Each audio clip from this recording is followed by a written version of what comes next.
Hello जी, शुरू करते हैं डैशिंग यूथ का एपिसोड नंबर 17। तो एपिसोड 17 के स्टार्टिंग में हम देखते हैं कि बक्सियाओ फार्म हॉल का सीन दिखाया जाता है। यहाँ पे हम देखते हैं कि सभी लोग कुछ लेटर वेटर निकाल रहे होते हैं, मतलब क्या बोलते हैं, न्यूज इकट्ठा कर रहे होते हैं। यहीं पे हम देखते हैं कि वही मास्क मैंग यानी जियो रोफेंग आते हैं और उनसे उनकी साथी जो होती है वो कहती है कि क्या आपको कुछ पता चला? जियो रोफेंग कहते हैं कि मैंने बहुत कुछ पता लगाने की कोशिश की, लेकिन मुझे अभी तक पता नहीं चला कि श्री ली अचानक से तियांकी शहर छोड़कर क्यों जाने वाले हैं। हमें बक्सियाओ हॉल का प्रमुख माना जाता है और हमें माना जाता है कि हम न्यूज़ रिपोर्टिंग बहुत अच्छे तरीके से करते हैं, लेकिन फिर भी मुझे इसके बारे में क्यों नहीं पता कि श्री ली आखिर में यहाँ से तियांकी शहर छोड़कर अचानक से क्यों जा रहे हैं बाइली डोंगजोंग को लेकर। मुझे इसके बारे में पता लगाना ही। आगे की सीन में हम सिकोंग चांगफेंग को देखते हैं और हम देखते हैं कि एक जिक्सा अकेडमी के बाहर होता है। ये यहाँ पे बाइली डोंगजोंग से मिलने के लिए आया होता है, लेकिन अंदर जाने से इतरा रहा होता है, मतलब कतरा रहा होता है। इसके पहले कि अंदर जाता है हम देखते हैं कि यहाँ पे श्री ली आते हैं और मिस्टर ली कहते हैं कि भाले वाले आदमी तुम जरूर कोई अच्छे पुरुष बनोगे, मतलब बहुत महान व्यक्ति होगे। वो कहता है कि भाला वाला आदमी, आपको कैसे पता कि मैं भाला चलाता हूँ? हालांकि मेरे पास अभी कोई भाला नहीं है। वो कहते हैं कि हालांकि तुम्हारे पास कोई भाला नहीं है, लेकिन मैं महसूस कर सकता हूँ कि तुम भाले में माहिर हो। जिसके बाद से वो कहते हैं कि देखो जिक्सा अकेडमी है ना, यहाँ पे किसी को भी आने जाने से कोई रोक टोक नहीं है। जैसे कि तुम एक शिष्य की तरह हो, एक ऐसे व्यक्ति हो जो कि छात्र है, तो तुम यहाँ से जिक्सा अकेडमी में आ सकते हो। मैं तुम्हारा स्वागत करता हूँ। मुझे पता है तुम बाइली डोंगजोंग से मिलने के लिए आए हो, तो तुम मिलने से कतराओ मत, तुम चाहो तो उससे जाकर मिल सकते हो। यहाँ से कट होता है आगे किसी ने हम लेई मेंसा की बेटी हान्या को देखते हैं। हम देखते हैं कि यहाँ पे लेई मेंसा की हालत बहुत ही ज़्यादा खराब होती है। इसके गाल पे थप्पड़ पड़े होते हैं, उसका निशान भी पड़ गया होता है, उसका मुंह भी सूज गया होता है पिटाई के कारण। वो कहता है कि हान्या बेटा प्लीज़ अपनी माँ से बोलो ना, मुझे माफ़ कर दे डार्लिंग, प्लीज़ मुझे माफ़ कर दो। 2 दिन हो गए मुझे घुटनों के बल बैठे बैठे, अब तो मेरी हालत भी ख़राब हो रही है। वो बहुत ही ज़्यादा मतलब निराश होता है। हम देखते हैं कि उसकी बीवी बाहर आती है और कहती है कि झूठ मत बोलो, मुझे अच्छे से पता है कि तुम अच्छे मार्शल आर्टिस्ट हो और तुम इतनी चीज़ें तो सहन कर सकते हो। वो खड़ा हो जाता है, कहता है कि डार्लिंग प्लीज़ मेरी बात समझो। वो कहती है कि क्या तुम ऐसे घुटनों के बल बैठना नहीं चाहते और पिटाई चाहते हो क्या? वो कहता नहीं मुझे माफ़ कर दो, घुटनों के बल बैठ जाता है। कहता है प्लीज़ मुझे माफ़ कर दो, मैं तुमसे वादा करता हूँ कि मैं कभी ऐसी वैसी जगहों पे नहीं जाऊँगा। वो तो मेरे जूनियर थे जो मुझे लेकर गए। वो कहती है कि अच्छा जूनियर, तुम्हें पता है गू जियानमैन कई साल पहले तुम्हें वहाँ पे ले गया था, गू जियानमैन यहाँ से चला गया था, तो तुम उन जूनियरों का नाम ले रहे हो? वो जूनियर, उनका चेहरा मैंने देखा, वो कितने शर्मनाक लग रहे थे, मतलब वो पहली बार उस जगह पे आए थे, इसलिए उन्हें कितना बुरा लग रहा था, तो उन्हें भी ऐसे बुरी जगह पे ले गए। जहाँ पे अपनी बेटी से कहता है कि हान्या बेटा प्लीज़ अपनी माँ को समझाओ। तभी हम देखते हैं कि उसकी पत्नी जो होती है वो कहती है कि अच्छा तो तुम पिटना चाहते हो, और झाड़ू को लेती है और कहती है पीछे घूम जाओ। वो नहीं घूमता, तो फिर उसे पीछे घुमाकर उसके पिछवाड़े पे झाड़ू से मारने लगती है, झाड़ू पे झाड़ू मारती है, बहुत मार रही होती है और वो चिल्ला रहा होता है। उसकी बेटी वहाँ से मिठाई खाते हुए निकल जाती है।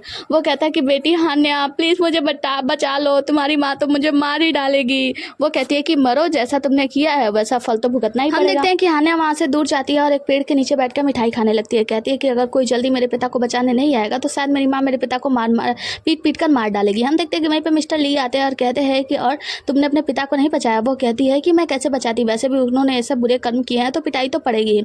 उसके टीचर जो होते हैं, टीचर ली कहते हैं कि वैसे तुम काफ़ी समझदार होगी, छोटी तो हो। वो कहती है कि वैसे टीचर आप मुझे कब तलवारबाजी सिखाओगे? वो कहता है कि देखो तुम्हारे पिता इतने अच्छे मार्शल आर्टिस्ट हैं, तुम्हारी माँ इतनी अच्छी मार्शल आर्टिस्ट है और उनकी मतलब उनके जो दादाजी हैं वो लोग भी इतने अच्छा मार्शल आर्ट करते हैं, तो तुम उन लोगों से क्यों नहीं सीखती, तुम्हें मुझसे क्यों सीखना है?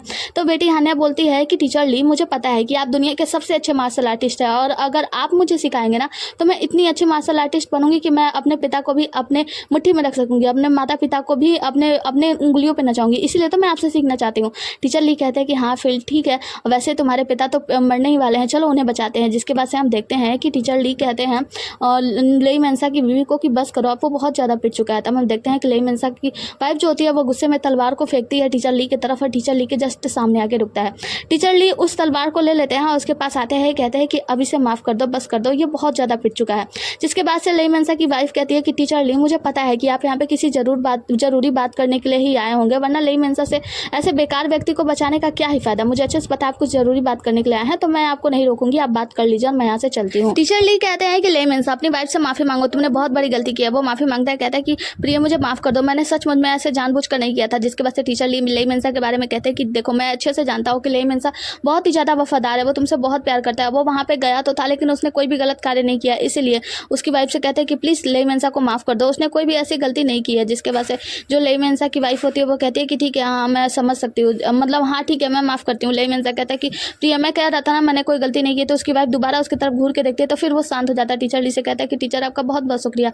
जिसके बाद से हम देखते हैं कि लेई मेंसा की वाइफ उसकी बेटी हान्या को लेकर वहाँ से जाने लगती है। तो उन लोगों की तरफ देख रहा होता है तो हान्या और लेई मेंसा की वाइफ दोनों लोगों से घूर देख के देखते हैं। जिसके बाद से हम देखते हैं कि लेई मेंसा दोबारा से डर जाता है। टीचर ली उन लोगों को बाय करते हैं। जिसके बाद से लेई मेंसा को लेकर जाते एक जगह पे कहते हैं कि आओ बैठो तो मैं अच्छे से जानता हूँ कि तुम ये सब क्यों करते हो। जिसके वजह से टीचर ली बताना शुरू करते हैं, कहते हैं कि बताओ तुम्हारी सोच क्या है। तो वो कहता है कि मेरी सोच, तो वो कहते हैं कि हाँ मुझे अच्छे से याद है कि जब तुम छोटे थे तुमने कहा था कि तुम्हारी सोच ये है कि तुम पूरी दुनिया पर राज करना चाहते हो वगैरह वगैरह। तो अब तुम्हारी सोच क्या है। तो वो कहता है कि टीचर मैं पूरी दुनिया को बचाना चाहता हूँ। वो कहते हैं कि अच्छा देखो मुझे अच्छे से पता है कि तुम दुनिया को बचाना चाहते हो, और हम हर समय तो अकेडमी में नहीं रह सकते ना। जब तक गुजी अनवन था तो तुम उसके साथ रहते थे, और जी रुओफेंग आया तो तुम उसका साथ दे दिए, तुम जी रुओफेंग के साथ चले आए, मतलब उसके साथ रहते हो। लेकिन जी रुओफेंग उसकी पहचान अलग है, वो भी अब यहाँ से चला जाएगा तो तुम्हें भी यहाँ से जाना होगा। वो कहता है लेकिन टीचर, तो वो बताता है देखो अकेडमी में हम लोग हमेशा के लिए तो नहीं रह सकते ना, वैसे भी तुम्हारी उम्र हो चुकी है, तुम्हारी पढ़ाई पूरी होने वाली है, तो तुम जल्दी यहाँ से जाने वाले हो। और मैं चाहता हूँ कि मेरा जो शिष्य है वो पूरी दुनिया का भ्रमण करे। मैं नहीं चाहता हूँ कि तुम्हारे ऊपर मैं ऐसा वो काम डालूं कि तुम पूरी दुनिया का रक्षा करो। मैं पूरी दुनिया का रक्षा करने का भार तो तुम्हारे ऊपर नहीं डाल सकता, लेकिन हाँ तुम्हें पूरी दुनिया में भ्रमण करना होगा और बहुत सारी चीज़ों का पता लगाना होगा। जिसके वजह से लेईमेन से कहता है कि टीचर मैं अच्छे से जानता हूँ कि मुझे क्या करना है, और मैं ये भी जानता हूँ कि इस दौरान में मेरी मौत भी हो सकती है। तो टीचर ली कहते हैं मैं अच्छे से जानता हूँ कि तुम ये चीज़ जानते हो कि कम उम्र में ही तुम्हारी मौत हो जाएगी जब तुम अपना काम करने के लिए, अपना कार्य करने के लिए बाहर निकलोगे। इसीलिए तुमने लेई परिवार के किसी भी रूल को नहीं माना और लेई परिवार से निकाल दिए गए, ताकि तुम्हारे लेई परिवार पे कोई भी बुरा नाम ना पड़े, मतलब लेई परिवार को दोषी ना ठहराया जाए। साथ ही तुमने अपने पत्नी और अपने बच्ची को अपने पत्नी का नाम इसीलिए दिया ताकि तुम्हारा अगर नाश हो जाए, मतलब तुम्हें कहीं बुरी तरीके से फंसा दिया जाए तो तुम्हारे बेटी का नाम खराब ना हो। इसीलिए तुमने अपने पत्नी और बेटी से भी इतनी ही दूरी बनाई रखी, उतना ही साथ दिया जितना कि समय चल सके। तो मैं अच्छे से जानता हूँ कि तुम ये सब क्यों कर रहे हो, और अब समय आ चुका है, अब मैं यहाँ से जाने वाला हूँ। तो लेईमेन से कहता है टीचर क्या आप सच में जा रहे हैं। तो टीचर ली कहते हैं उसके सर पे टपड़ी मार के, हाँ तो तुम्हें अभी तक समझ नहीं आया, अब मैं यहाँ से जाने वाला हूँ एकेडमी से जल्द ही, और तुम्हें भी अपने काम का आगे का कार्य करने का तैयारी करना होगा। जिसके बाद से लेईमेन से कहता है कि टीचर ली मैं तैयार हूँ अपना काम करने के लिए। और टीचर ली के जाने के बाद लेईमेन समय पे घुटनों के बल बैठ जाता है और टीचर ली को बार बार प्रणाम करता है। आगे का सीन हमें नानजुए का दिखाया जाता है, हमें दिखाया जाता है तलवार देवता को। तलवार देवता जो होते हैं वो ये डिंग जी से कहते हैं कि मैंने सुना है कि जो टीचर ली है वो जल्द ही वहाँ से मतलब निकलने वाले हैं तियांगी शहर से। वो कहता है कि जी मैंने भी सुना था। वो कहते हैं कि वैसे आप जिस किसी का अपहरण करना चाह रहे हैं अब तो वो आपके लिए बहुत ही ज़्यादा मुश्किल होगा। तो वो कहता है कि मैं जानता हूँ मुश्किल होगा, लेकिन मुझे जाना होगा और मुझे उसका अपहरण करना ही होगा। जिसके बाद से तलवार देवता जो होती है वो कहती है कि वैसे आप बचपन से ही बहुत ही ज़्यादा जिद्दी रहे हैं, जो आप चाहते हैं वो आप करते ही हैं, लेकिन ये आपके लिए बहुत ज़्यादा मुश्किल होने वाला है। अगर आप वहाँ पे पहुँच भी गए तो आपको पता है आप जिस प्रेमिका के लिए जा रहे हैं उस प्रेमिका की अब तक शादी हो चुकी होगी। वो कहता है कि तलवार देवता मैं चाहता हूँ कि आप अपनी आखिरी तकनीकी मुझे सिखाएं, मैं उसे सीखना चाहता हूँ। जिसकी वजह से तलवार देवता जो होती है वो कहते हैं कि ठीक है जैसा तुम आगे हम बैली डोंगनू को देखते हैं जो कि सिकोंग चांगफेंग के साथ शराब पी रहा होता है। बैली डोंगनू कहता है वैसे एक बात बताइए कल रात आपकी कैसी बीती। सिकोंग चांगफेंग कहता है क्या तुम पागल हो गए हो, कल रात मतलब मैंने कल रात ऐसा कुछ नहीं किया। वो लड़की ना बस मुझे अपना बड़ा भाई समझ रही थी। तुम्हें पता है मैंने पत्तों की जो धुन बजाई थी बस इस वजह से उसे लगा कि मैं उसका बड़ा भाई हूँ। वो कहते हैं कि क्या बड़ा भाई, तो क्या आप सचमुच में उसके बड़े भाई है। वो कहता है मैं क्या बताऊँ, मुझे तो तुम्हें पता है ना कि मुझे बचपन की अपनी कोई भी बात याद ही नहीं है, और वैसे भी मैं इस बात से खुश हूँ कि जिस महिला को कोई भी देखा नहीं था आज तक उसे मुझे मिलने का मौका मिला उस धुन के बजाने की वजह से। तो बैली डोंगनू कहता है कि क्या आपने कभी सोचा है कि यहाँ पे उतने सारे लोग आते हैं, इतने सारे दूर दूर से आते हैं तियांगी शहर से, फलाना ढिकाना शहर से, लेकिन आपने उस धुन को क्यों बजाया, जरूर आपका उससे कोई ना कोई रिश्ता तो है। वो कहता है कि मैंने इसके बारे में सोचा भी नहीं है, और वैसे भी हो सकता है कि ऐसा रिश्ता होगा, लेकिन वो बस एक पास्ट है और पास्ट को हमें पास्ट में ही रहने देना चाहिए। भविष्य हमारा हो सकता है, मतलब भविष्य के बारे में हम सोच सकते हैं। तो बैली डोंगनू कहता है कि वैसे क्या आप उसे अपनी बहन मानते हैं। वो कहता है कि मैं इसके बारे में कुछ भी नहीं बात करना चाहता और मैं ऐसा कुछ भी नहीं जानता हूँ। मेरी बस मुलाकात उससे हुई, वो काफ़ी खूबसूरत थी, इसके अलावा मैं कुछ नहीं जानना चाहता और नहीं सोचना चाहता हूँ। जिसके बाद से सिकोंग चांगफेंग कहता है कि वैसे क्या आपने शराब बनाना शुरू किया, अभी तक आपने शराब बनाना शुरू नहीं किया, आपको पता है ना कि आपने किसके साथ चैलेंज लिया है। बैली डोंगनू कहता है कि हाँ मुझे अच्छे से याद है मुझे शराब बनाना है, लेकिन मैं उसके लिए अभी प्रेरणा ले रहा हूँ, तो मुझे पता नहीं है कि मैं कैसी शराब बनाऊँ, तो मैं अभी बस कुछ सोच रहा हूँ। तो यहाँ पे सिकोंग चांगफेंग कहता है कि याद रखना कि वहाँ पे मेरा भाला भी है। तो वो कहता है कि हाँ भाई याद है, तुम्हारा भाला मेरा भाला, मैं उसे छुड़ाकर जरूर लाऊंगा, तुम चिंता ना करो। जिसके बाद से ये दोनों लोग चेस करके शराब पीते हैं। आगे की सीन में हम इन लोकशिया को देखते हैं जो कि अपने कमरे में कुछ लिख रही होती है। तभी दरवाजे पे एक दस्तक होती है। वो कहती है कौन है, तो वो बोलता है मो किंगशुआन। इन लोकशिया कहती है कि बाहर आ जाओ, बताओ तुम यहाँ पे किस लिए आए हो। मो किंगशुआन बताता है कि मुझे तुम्हारा लेटर मिला और मैं तुमसे मिलने के लिए आ गया, मैं चाहता हूँ कि अब तुम मेरे साथ चलो। वो कहती है कि लेकिन क्यों, क्या ये सब ये डिंग जी के साथ जो कुछ भी है उन सब में तुम ही लोग कहता है ना। तो वो कहता है कि हाँ, वो पर्पल कपड़े वाला जो हमारा दोस्त है उसने ये सब किया, और वैसे हमें पता चल गया है कि ये डिंग जी जो है वो भी एक जन्मजात मार्शल आर्टिस्ट है, तो फर्क नहीं पड़ता बैली डोंगनू हमारा साथ दे या ना दे, अब तो ये डिंग जी है हम उसे ही लेकर आ जाएंगे, तो अब हमें यहाँ से चलना चाहिए। तो इन लोकशिया कहती है लेकिन, तो यहाँ पे मो किंगशुआन कहता है कि आप लेकिन कह रहे हो, आप यहाँ पे हमारे बातों को काट रहे हो, इसका मतलब मतलब क्या आपका ये मतलब डोल गया है, आपका मन डोल गया है कि आप बैली के राज्य को दोबारा स्थापित नहीं करना चाहती। वो कहती है कि हाँ, मेरा मन कुछ समय के लिए डोल गया और मैं ये सोच रही हूँ कि मान लो अगर हम उस व्यक्ति को लेकर आते हैं और अपने राज्य को दोबारा स्थापित कर लेते हैं तो उन लोगों को क्या, जो बैली के ऊपर हमला होने के बाद 20 सालों के बाद आज दोबारा से वो अपने आप को ठीक करने का प्रयास कर रहे हैं और ठीक हो रहे हैं, उन लोगों का क्या उन लोगों के ऊपर दोबारा पहाड़ नहीं टूट पड़ेगा? उन लोगों का क्या जिनके फैमिली वाले गुजर गए थे और अब फिर इस लड़ाई में उनके फैमिली वाले गुजर जाएंगे, उन लोगों का क्या? ये सब कुछ वो बातें कर ही रही होती है। मो किंगशॉन इसके बात का जवाब देता, उससे पहले ही दरवाजे पर दस्तक होती है और वहाँ से बाहर से कोई कहता है कि इन लोक्शिया आपको हमारे महाराज यानी मालिक जो है बुला रहे हैं, मतलब आपके टीचर बुला रहे हैं। इन लोक्शिया कह रही है ठीक है मैं अभी आती हूँ, जिसके बाद से इन लोक्शिया जो होती है अपने टीचर लियो यानी हैंडसम मास्टर से मिलने जाती है। हैंडसम मास्टर लियो के पास जाती है हमारी हीरोइन इन लोक्शिया और उनसे कहती है नमस्कार मास्टर। वो कहते हैं कि आओ, ये जो मैंने कुछ चाल चली है उस चाल को देखो और बताओ तुम्हें क्या पता चलता है। इन लोक्शिया देखती है और कहती है कि सफ़ेद वाले जो मोरे हैं वो अब बचने वाले नहीं है, मतलब उनके पास एक ही रास्ता है, या तो वहाँ से बच के बाहर निकल जाए। अगर वो बच के बाहर निकल जाते तो उनका बहुत ही ज़्यादा नुकसान हो जाएगा, या तो फिर वो आगे बढ़े और खुद को कुर्बान कर दे। जिसके बाद से हमारा जो लियो होते हैं वो उन्हें समझाते हैं कि तुम्हें कुछ समझ में आया? तो इन लोक्शिया कहती है नहीं मास्टर, आप कहना क्या चाहते हैं? वो कहता है कि तुम्हें पता है यहाँ पे मैंने एक कबूतर को देखा जो कि स्काई बियॉन्ड से था और वो बहुत ही ज़्यादा फुर्तीला और खूबसूरत लग रहा था, तो तुम्हें कुछ समझ में आ रहा है? इन लोक्शिया समझ जाती है कि शायद मास्टर उसकी सच्चाई को जान चुके हैं। वो कहती है कि मास्टर, तो वो उसके करीब जाते हैं, उसके कंधे पे हाथ रखते हैं, कहते हैं कि देखो इन लोक्शिया, मुझे ये फ़र्क नहीं पड़ता कि तुम किस संप्रदाय से हो या किस जगह से हो, अब तुम मेरी शिष्य हो, चाहे कुछ भी हो, मैं हमेशा तुम्हारा साथ दूंगा और तुम हमेशा मेरी शिष्य ही रहोगी, एकलौती शिष्य हो जो तुम। मतलब उसे समझाते हैं कि तुम जो भी बुराई के रास्ते पे अगर चल रही हो तो उस रास्ते को छोड़ दो और तुम हमेशा मेरी शिष्य रहोगे, इस बात के लिए चिंता बिल्कुल भी मत करना कि मैं तुम्हारा साथ नहीं दूंगा। मतलब वो समझ जाती है कि टीचर उसकी सच्चाई को जान गए हैं लेकिन फिर भी उसकी सच्चाई को छुपाने में उसका साथ देंगे। सीन यहाँ से कट होता है और हम देखते हैं कि यू याओ की दूसरी बहन बहुत ही ज़्यादा चिंता कर रही थी यू याओ के बारे में कि वो अब तक नहीं लौटी। सन, मुझे तो उसकी बहुत चिंता हो रही है, तुम बताओ कि क्या वो ठीक होगी? सन कहती है कि यंग लेडी आप बिल्कुल भी चिंता मत कीजिए, आपकी जो बड़ी बहन है वो बहुत ही ज़्यादा समझदार है, वो निश्चित रूप से बिल्कुल ही ठीक होंगी।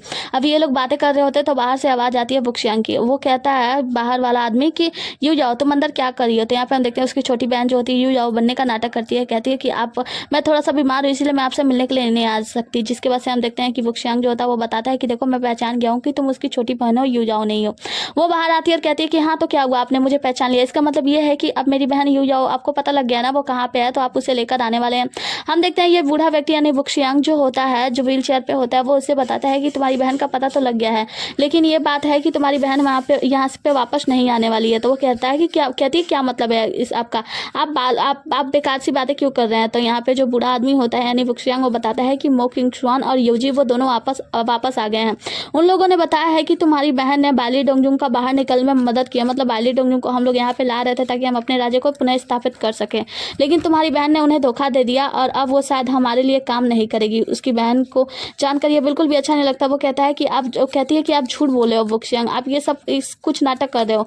वो कहता है कि देखो मैं नाटक नहीं कर रहा हूँ, अगर तुम्हें मुझ पर विश्वास नहीं है तो मो किंगशुआन और यूजी आ गए हैं, तुम चाहो तो उन लोगों से जाकर पूछ सकते हो। बुक्शियांग कहता है वैसे मैं तुम्हें एक बात बता दूं, हालांकि तुम और तुम्हारी बहन यू जाओ दोनों लोग एक जुड़वा बहनें हो और दोनों में कोई भी फर्क नहीं है, लेकिन तुम दोनों बचपन से मेरे ही सामने बड़ी हुई हो तो मैं तुम दोनों में आसानी से बता सकता हूँ। देखो तुम बहुत ही ज्यादा चंचल हो, वो धीरा पूरा है। मतलब वो बताता है कि देखो मुझे धोखा देना इतना भी ज्यादा आसान नहीं है। जिसके बाद से उसकी बहन जो होती है वो गुस्सा होती है और वहां से चली जाती है, कहती है मैं मान ही नहीं सकती कि मेरी बहन धोखा कर सकती है। जिसके बाद से हम टीचर को देखते हैं लियो को। वो कहते हैं कि लोक्शिया अभी आप क्या सोच रही हैं? वो कहती है कि मास्टर मुझे कुछ भी समझ में नहीं आ रहा है, सही कहूँ तो मुझे मेरा लक्ष्य ही निर्धारित नहीं है, मुझे समझ में नहीं आ रहा है क्या गलत है क्या सही है, मैं किस रास्ते पे चलूँ मुझे इस बारे में पता नहीं है। तो टीचर कहते हैं तुम बताओ क्या चाहती हो? वो कहती है कि टीचर मुझे कुछ भी नहीं पता, दरअसल मैं एक गलत रास्ते, मैं जिस रास्ते पे चल रही थी वो मुझे सही लग रहा था लेकिन आगे चल के मुझे लगा कि वो रास्ता गलत है, इसीलिए मैं अपने मार्ग को निर्धारित नहीं कर पा रही हूँ। तो मास्टर मैं चाहती हूँ कि आप मेरा मार्गदर्शन करें, मुझे बताएं कि मुझे किस रास्ते पे चलना चाहिए। जिसके बाद से टीचर लियो बताते हैं कि देखो हम युवा मास्टर्स भी इस बात के लिए मतलब निश्चित नहीं है कि कौन सा रास्ता सही होगा कौन सा रास्ता सही गलत, बस हम एक रास्ते पे चलते रहते हैं। हाँ हालांकि ये बात इस बात पर निर्भर करता है कि हम चुनाव किसका करते हैं, किसके साथ ज़्यादा समय बिताते हैं, इसीलिए तुम्हें ज़्यादा कुछ नहीं सोचना चाहिए। मुझे पता है कि तुम इस समय बहुत ही ज़्यादा कष्ट में हो, बहुत कुछ सोच रही हो, बहुत सारी उलझने हैं, लेकिन तुम्हें इसके बारे में आराम से बैठकर सोचना चाहिए कि आखिर तुम किस रास्ते में और किस व्यक्ति के साथ ज़्यादा समय तक चलना चाहती हो। तुम अपने दिल की सुने, दिल की गहराइयों में जो आवाज़ आती है वो बताता है सच्चा वाला रास्ता, तो तुम्हें उस सच्चे रास्ते को चुनना होगा। सीन यहाँ से कट होता है, हम याओ की बहन किन को देखते हैं जो कि एक तालाब के किनारे होती है, एक हेयर पिन को निहार रही होती है और वो बहुत ही ज़्यादा उदास होती है। यहाँ पे इसे मनाने के लिए सिन आती है और कहती है कि देखिए यंग लेडी, अभी बहुत ज़्यादा रात हो गई है तो मुझे लगता है कि आपको सो जाना चाहिए। यहाँ पे जो किन होती है वो कहती है कि सिन एक बात बताओ, क्या होगा अगर वुक्शियांग सच बोल रहा होगा, क्या होगा मैं उन दोनों से मतलब मो किंगशुआन से और इन सिंह से जाकर बातें करूं और उन लोगों ने कहा कि सचमुच में यू याओ जो है वो यहाँ से भाग गई है, वो हमारा साथ देने के लिए नहीं लौटेगी, तो मैं क्या करूँगी। सिन कहती है कि मुझे ऐसा लगता है कि यंग लेडी ने मन में कुछ ना कुछ तो सोचा होगा, तभी वो यहाँ से गई होंगी, कुछ ना कुछ अपने कारण उनके होंगे। हम देखते हैं कि जो किंग होती है वो बहुत ही ज़्यादा सैड होती है, उस हेयरपिन से अपने आप को घायल कर लेती है, मतलब अपने हाथ को घायल कर लेती है, जिससे उसके हाथों से खून बहने लगता है। सिन कहती है कि यंग लेडी देखिए आपको हाथों से खून आने लगता है, तो वो उसे रोक देती है और कहती है कि तुम यहाँ से जाओ, मुझे अभी कोई ज़रूरी काम है, और उस हेयरपिन को लेकर याद करने लगती है। वो याद करने लगती है कि कैसे इसकी माँ को और इसके परिवार को जान से मारा जा रहा था। तब किन चिल्ला रही थी कि यन बहन यन समझाओ, ये लोग मेरे माता पिता को मार रहे हैं और देखो वो मेरा हेयरपिन भी छीन कर जा रहे हैं। जिसके बाद से वो हेयरपिन को देखती है और हेयरपिन को देखते हुए कहती है कि अगर ऐसा हो गया तो ये जाओ, शायद मैं अंदर से तुमसे नफरत करने लगूंगी, और उस हेयरपिन को लेकर अपने बालों में पहन लेती है। कट होता है आगे किस सीन, हमें रात का सीन दिखाया जाता है। हम देखते हैं चांद को देखते हुए लियू यू यानी हैंडसम मास्टर जो होते हैं वो देख रहे होते हैं। यहाँ पे मास्टर ली आते हैं और कहते हैं कि क्या आप अपने पर्दे के पीछे से चांद को देख रहे हैं, कि आप देख भी पा रहे हैं। लियू कहते हैं कि दरअसल मास्टर पर्दे से पीछे चांद को देखना ऐसा है जैसे वो धुंधला सा चांद बहुत ही ज़्यादा प्यारा और भी ज़्यादा खूबसूरत लगने लगता है। जिसके बाद से मास्टर ली कहते हैं कि हाँ चलो समझ गया, और जाके बैठ जाते हैं। टीचर लियू कहते हैं कि वैसे मैंने सुना है कि आप देश विदेश की यात्रा करने के लिए यहाँ से जा रहे हैं, तो क्या आप अकेले जाने वाले हैं। टीचर ली कहते हैं कि नहीं, मैं अपने उस छोटे शिष्य यानी बाइली डोंगजुंग को लेकर जाने वाला हूँ। तो टीचर मतलब लियू जो होते हैं वो कहते हैं कि मास्टर मैं आपसे एक अनुरोध करना चाहता हूँ। तो टीचर ली कहते हैं कि आप मुझसे ये मत कहना कि मैं अपने साथ में तुम्हारी शिष्य को लेकर जाऊँ, क्योंकि मैं अपने शिष्य के साथ अच्छा तो बना पाऊंगा, लेकिन मैं अपने शिष्य के साथ कोई अच्छा बनाना कोई ज़रूरी बात नहीं है। तो यहाँ पे टीचर लियू कहते हैं कि देखिए टीचर, मैं चाहता हूँ कि आप मेरी शिष्य लिन योक्सिया को अपने साथ लेकर जाएं, क्योंकि आपको तो पता है ना कि जो जवान लोग होते हैं उन्हें घूमते रहना चाहिए हमेशा से, ताकि सफ़र करते हुए वो बहुत अच्छी अच्छी चीज़ों को देखेंगे और बहुत अच्छी अच्छी चीज़ों का विश्लेषण कर पाएंगे। तो यहाँ पे जो उनके टीचर ली होते हैं वो कहते हैं कि चलो, तो तुम भी तो बहुत ज़्यादा देश विदेश घूमते रहते हो, तो तुम क्यों नहीं अपने साथ लेकर जाते। तो टीचर लियू कहते हैं कि टीचर आपको पता है ना, अगर मैं उसे अपने साथ लेकर जाऊँगा तो मेरे लुक का क्या, मेरे लुक को देखते हुए मैं उसे लेकर अगर घूमूंगा तो शायद मेरे पे कहीं हमला भी हो सकता है। तो लिन योक्सिया को संभालना मेरे लिए थोड़ा सा मुश्किल हो जाएगा, क्योंकि मेरा लुक मैं इतना ज़्यादा हैंडसम जो हूँ ना। तो यहाँ पे टीचर ली कहते हैं कि हाँ मैं समझ गया, और कहते हैं कि ठीक है मैं ले जाऊँगा। जिसके बाद से जो लियू होते हैं वो उन्हें प्रणाम करते हैं और कहते हैं कि धन्यवाद मास्टर, मैं जानता था आप मेरी बात जरूर मानेंगे। आगे हम बैली डोंगजुंग को देखते हैं जो कि नक्शे में दूध होता है। उसने बहुत तरीके की शराब बनाई होती है, लेकिन उसे समझ में नहीं आ रहा होता, अभी तक उसे समझ में नहीं आता कि वो कौन सी शराब बनाए उस चैलेंज के लिए। जिसके बाद से वो याद करता है अपने टीचर को, वो बहुत सारे मतलब वो याद करता है क्यूली बाई की सुगंध को, कि कैसे वो क्यूली बाई का सुगंध लेकर आया था, और वो सपनों में अपने टीचर से बातें करता है, जहाँ पे वो कहता है कि टीचर दुनिया में इतने मतलब क्यूली बाई के नाम मैंने सुना है, और वो जो शराब है ना वो 3 तरीका का स्वाद देती है। तो उसके टीचर बताते हैं क्योंकि शराब में 3 अक्षर होते हैं, इसीलिए उसके 3 स्वाद हैं और वो अलग अलग स्वाद देता है। जिसके बाद से यहाँ पे बैली डोंगजुंग पूछता है कि टीचर आपके जीवन का सबसे सुगंधित और सबसे मनमोहक शराब कौन सी थी। तो वो कहता है कि जब मैंने सबसे मनमोहक और सबसे सुगंधित शराब पी थी, उसे पीने से मुझे बहुत ही ज़्यादा हृदय में दर्द हुआ था, मतलब मैं बहुत ही ज़्यादा सैड हो गया था। दूसरी बात, वो शराब पीकर मैं बहुत ही ज़्यादा प्रफुल्लित हो गया था। तो यहाँ पे बैली डोंगजुंग सोचता है कि टीचर ऐसी कौन सी शराब है जिसको पीने से आपको एक साथ में दो फीलिंग्स आई, मतलब बहुत ज़्यादा सैडनेस का और बहुत ज़्यादा हैप्पीनेस का, ऐसा कैसे हो सकता है। जिसके बाद से उसके टीचर जो होते हैं वो मतलब उसके टीचर जो होते हैं वो उसे समझाते हैं कि ऐसी दुनिया में शराब होती है जिसे बनाने से मतलब ऐसा स्वाद आता है, पीच ब्लॉसम वाला शराब।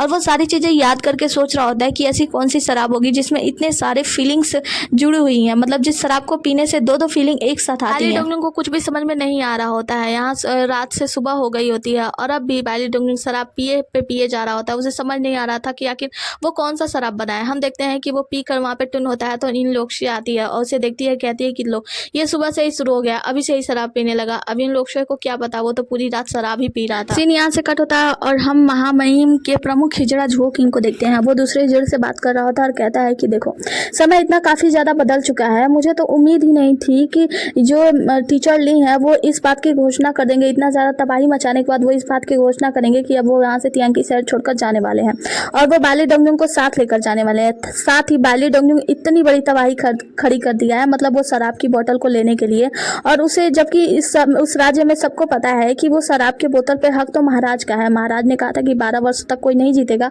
तो वो उस शराब की बोतल को ले लेंगे, लेकिन बैली डोंगजुंग उस शराब की बोतल को लेने के लिए चैलेंज कर दिया है। अब महाराज बहुत ही ज़्यादा गुस्से में तो है, लेकिन हाँ कुछ भी बोल नहीं रहे हैं। मुझे उम्मीद है कि महाराज इस बात को सोच रहे होंगे कि कोई है जो महाराज की तरफ तलवार कर सकता है और महाराज का गला काट सकता है। सीन यहाँ से कट होता है आगे की सीन में हम प्रिंस किंग को देखते हैं जो कि बैठ के अपनी किताबें पढ़ रहे होते हैं। तो किंग वान आती है, उनसे कहती है कि कोई है जो आपसे मिलने के लिए आया है। प्रिंस किंग कहते हैं कि ठीक है उसे अंदर लाओ। हम देखते हैं कि यहाँ पे वो जो आदमी होता है वो एक यूंच होता है और उनके लिए कुछ खबर लेकर आया होता है और लाकर उन्हें कोई पत्र वत्र दे देता है। उस पत्र को पढ़ने के बाद प्रिंस किंग कहते हैं कि किंग वानी एक बात बताओ, ये जो यूंच मेरे लिए खबर लेकर आने ये तो बहुत ही ज्यादा अच्छी खबर है। मैंने सुना है कि बाली डोंगजुंग अपने दिए गए चैलेंज के हिसाब से कल ही इसका रिजल्ट अनाउंस होने वाला है। तो यहाँ पे किंग वान बताती है आपने कैसे ही सुना है। तो वो कहती है कि ये तो उके कहता है ये तो बहुत अच्छी खबर है। मैंने सुना है कि टीचर ली जो है वो बाली डोंगजुंग के साथ कीरांकी शहर से बाहर जाने वाले हैं। तो ये अच्छा समय है। अगर बाली डोंगजुंग की मौत यहाँ पे हो जाती है तो जितने भी महामहिम के सैनिक है वो सभी मुसीबत में पड़ जाएंगे। सबको ऐसा लगेगा कि महाराज के आदेश पे बाली डोंगजुंग को मार दिया गया है और फिर सिंहासन तो मेरा ही होगा। किंग वान कहती है कि महाराज आप सच में बहुत ही ज्यादा बुद्धिमान हैं। आगे हम तू जाओ को देखते हैं। यहाँ पे उसका आदमी आता है और बताता है कि बहुत सारे लोगों ने बाली डोंगजुंग और मास्टर जी पे बहुत सारे पैसे लगाए हैं। मतलब इस बात के लिए पैसे लगाया जा रहा है कि मास्टर जी जीतेंगे कि बाली डोंगजुंग जीतेगा। वो कहता है कितने सारे, वो कहता है कम से कम 15,000 लोग। वो कहता है कि ठीक है किसी अज्ञात व्यक्ति को ढूंढो, उसके नाम से 1,000 सिक्के मेरे भी लगा दो।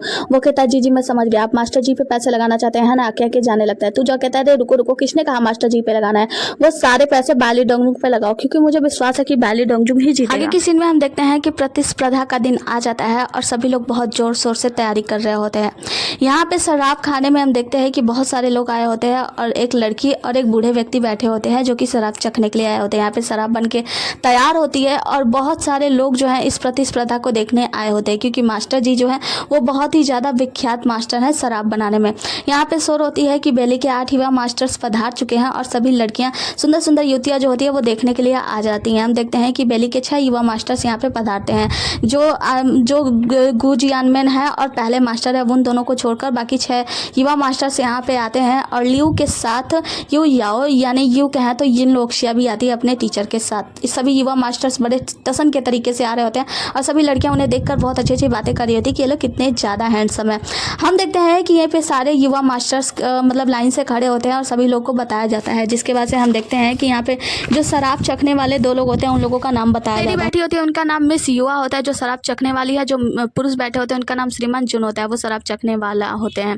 यहाँ पे ये लोग शराब चखने वाले लोगों को प्रणाम करते हैं और ये लोग युवा मास्टर्स को प्रणाम करते हैं। युवा मास्टर जो होते हैं श्रीमान जुन को प्रणाम करते हैं, श्रीमान जी जो होते हैं इन लोगों को प्रणाम करते हैं और पूछते हैं कि ये व्यक्ति कौन है जो कि किताब पढ़ रहे हैं। तो यहाँ पे लेई मनसा उनके बारे में बताता है कि ये युवा मास्टर्स में से एक है, जिसके वजह से वो कहते हैं कि ठीक है फिर आप सभी का स्वागत है। सभी लोग यहाँ पे अंदर की ओर जाने लगते हैं तो श्रीमान जी जो होते हैं वो जियो रोफेंग के पास आते हैं, कहते हैं कि मैंने आपसे जो कुछ भी कहा था आपको याद है ना।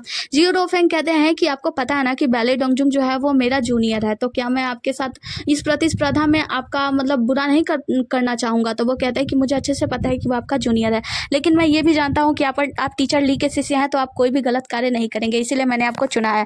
तो जियो रोफेंग कहते हैं कि हाँ ठीक है फिर समय आ जाएगा तो आप मुझे बुला लीजिएगा, जिसके बाद से वो उन्हें अंदर जाने का इशारा करते हैं। जब जियो रोफेंग वहाँ से अंदर जाता है तो ऊपर की ओर देखता है जहाँ पे राजकुमार किन बैठ के शराब पी रहे होता है। वो कहता है कि मेरे भाई ने मुझे देख लिया, जिसके बाद से हम महाराज को देखते हैं। हम देखते हैं कि जो महामहिम होते हैं वो अपने प्रमुख हिजड़े से बात कर रहे होते हैं और कहते हैं कि बताओ आज ही वो प्रतिस्पर्धा होने वाली है ना। तो उनका हिजड़ा बताता है कि जी हाँ आज ही बाली डोंगजुंग और श्रीमान जी के बीच में प्रतिस्पर्धा होने वाली है, शराब की प्रतियोगिता। तो वो कहते हैं ठीक है फिर वहाँ पे कौन गया है हमारी तरफ से देखने के लिए। तो वो बताते हैं कि दूसरे राजकुमार यानी राजकुमार किंग और नवे राजकुमार यानी कि राजकुमार रुओफेंग। तो वो कहते हैं कि रुओफेंग तो गया है तो मुझे समझ में आता है क्योंकि वो बाली डोंगजुंग का जो है सीनियर है तो गया है, लेकिन राजकुमार किंग क्यों गया है। तो यहाँ पे उनका जो हिजड़ा होता है वो बताता है कि राजकुमार किंग जो है वो आपका जो दुख दर्द है वो आधा आधा बांटना चाहते हैं, इसीलिए वहाँ पे गए हैं आपके तरफ से। तो यहाँ पे महाराज कहते हैं कि वैसे देखा जाए तो तुम मेरे प्रमुख हिजड़े हो और तुम काफ़ी अच्छे तरीके से अपने काम को निभा रहे हो। सीन यहीं पे कट हो जाता है और ये एपिसोड भी यहीं पे खत्म होता है। मिलते हैं अगले एपिसोड में, तब तक के लिए बने रहिए हमारे साथ। Tata bye bye. और सच बताओ तो इन ड्रामों को एक्सप्लेन करने का भी मुझे बिल्कुल भी मन नहीं कर रहा है। क्यों? कारण ये है कि 21 एपिसोड के बाद इसका एपिसोड जो है ना यूट्यूब पे अवेलेबल नहीं है। साथ ही मैंने गूगल पे सर्च किया तो गूगल पे भी इसका अगला एपिसोड अवेलेबल नहीं है। अगर अगला एपिसोड गूगल पे अवेलेबल होता तो मैं ज़रूर कर देती। हाँ 1-2 एपिसोड था इसका अगला वाला, लेकिन मैंने देखा कि उसका ना वीडियो क्वालिटी बिल्कुल भी अच्छा नहीं था। तो मुझे समझ में नहीं आ रहा है कि मैं इस एपिसोड का अगला एपिसोड कैसे एक्सप्लेन करूँ। और हाँ बाकी प्लेटफॉर्म पे अवेलेबल तो है लेकिन उसका सब्सक्रिप्शन महंगा है, मतलब पैसे वैसे लग रहे हैं। और पैसे वैसे सच बताऊँ तो मेरे पास है नहीं, तो 21 के बाद शायद आपको इसका आगे वाला एपिसोड देखने को नहीं मिलेगा। ओके, तो उसके लिए sorry, tata bye bye, take care. हाँ, वीडियो को लाइक करके जाना। मुझे कहना तो नहीं चाहिए, वैसे ये ड्रामा मुझे बहुत ज़्यादा पसंद आ रहा है, लेकिन मुझसे उम्मीद मत रखना आगे के एपिसोड के लिए, सॉरी।